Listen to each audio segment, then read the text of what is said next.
Olá pessoal, tudo bem com vocês? Certamente você já viu algum caso de apreensão de drogas em que paira aquela dúvida no ar. E aí, será que a pessoa é traficante ou é somente um usuário?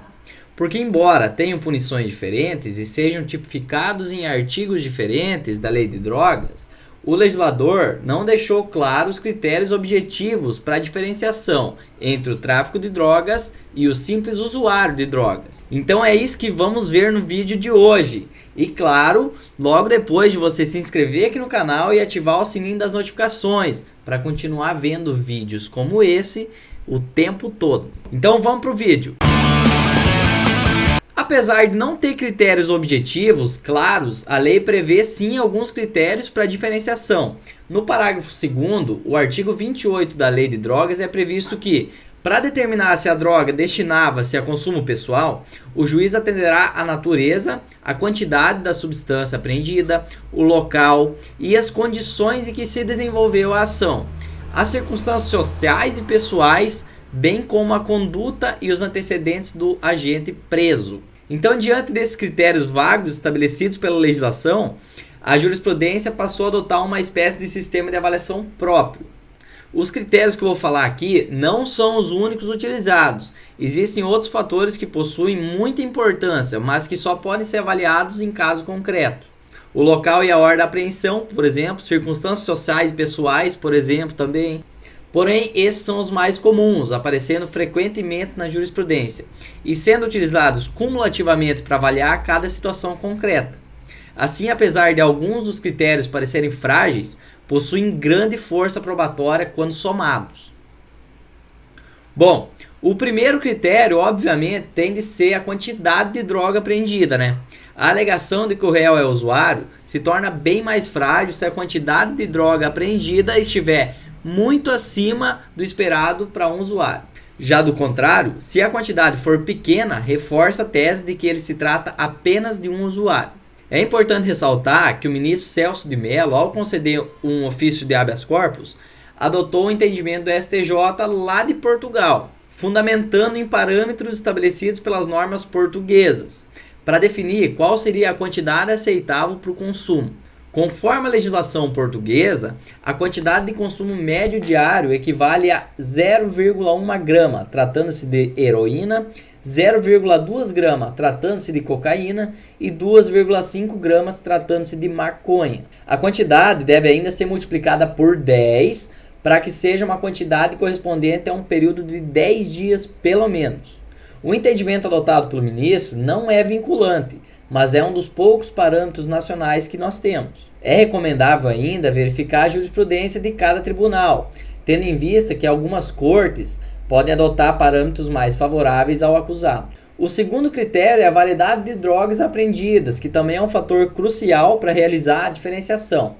Caso uma pessoa alegue ser usuário de drogas, mas é flagrado portando mais de um tipo de droga, por exemplo, maconha e crack, a tese se torna muito mais frágil. Isso porque é adotado o entendimento de que o traficante porta mais de um tipo de droga para atender a clientela, enquanto que o usuário portaria apenas a droga que consome. Apesar de ser uma tese relativamente frágil, ela é adotada frequentemente pelos tribunais. O terceiro é a balança de precisão. Ela é utilizada para pesar a droga e entregar a porção na quantidade exata para o usuário.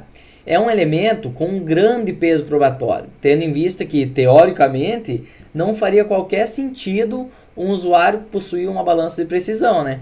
Porém, é notório que as balanças de precisão estão cada vez mais presentes nos lares brasileiros. Uma balança de precisão, por exemplo, custa em torno de R$50 e é utilizada frequentemente para fins culinários, principalmente por pessoas que buscam manter uma dieta rígida. Outro fator interessante a ser observado é o local onde a balança foi encontrada e o seu estado se ele demonstra a utilização recente. Como, por exemplo, posso citar uma decisão do ministro Rogério Cruz ao analisar um pedido de liminar, onde constatou que a balança ela estava sem uma das pilhas, o que sugere não ter um uso regular, né? A forma como a droga está embalada também tem um grande peso probatório. Caso a droga esteja fracionada em pequenas quantidades e em embalagem plástica, O entendimento adotado é de que a droga foi preparada para comercialização, de forma que sejam vendidas pequenas frações para cada usuário. Situação bem parecida ocorre quando são encontrados apetrechos para preparar a droga, como rolos de papel filme ou várias sacolas plásticas. Os tribunais entendem que grande quantia de dinheiro, principalmente quando fracionado em notas pequenas, demonstra o tráfico. O peso probatório aumenta quando o acusado não consegue comprovar que tem pelo menos um emprego que possa justificar esse dinheiro. Em todo caso, deve ser avaliado se a quantia é tão absurda a ponto de escapar da normalidade ou se tem uma explicação plausível, né? Por exemplo, uma pessoa que foi sacar uma quantia de dinheiro em um caixa eletrônico, que tinha apenas notas pequenas. Ou poderia ser uma das pessoas que recebe várias notas pequenas pela sua profissão, como taxista, garçom. Armas ou simulacros. Quando são apreendidos junto com drogas, armas ou simulacros, que são armas de brinquedo, pode demonstrar que o acusado utiliza instrumentos para facilitar a traficância por meio de ameaça e violência. Em algumas apreensões, um grande número de celulares é encontrado.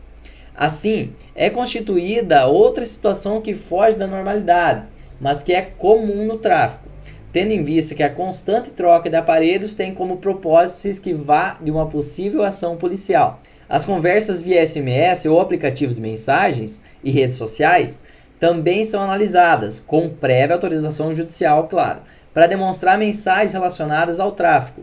Apesar da grande evolução tecnológica, algumas pessoas preferem anotar as coisas no papel, né? No tráfico isso também acontece. Por isso, em algumas apreensões são encontradas agendas ou até listas com anotações de nomes de clientes, número de telefone, valores, e isso pode ser usado para comprovar que o indivíduo está traficando drogas. Resumidamente, cada caso de tráfico de drogas é um quebra-cabeça, onde várias peças devem se encaixar para demonstrar a traficância. Caso essas peças não se encaixem, é porque existe alguma dúvida. E onde existe dúvida, não deve existir condenação. In dubio pro réu, na dúvida beneficia o réu. Então esse foi o vídeo de hoje, pessoal. Deixe sugestões de ideias de vídeos nos comentários. Também não se esqueça de se inscrever aqui no canal. Até logo e um grande abraço.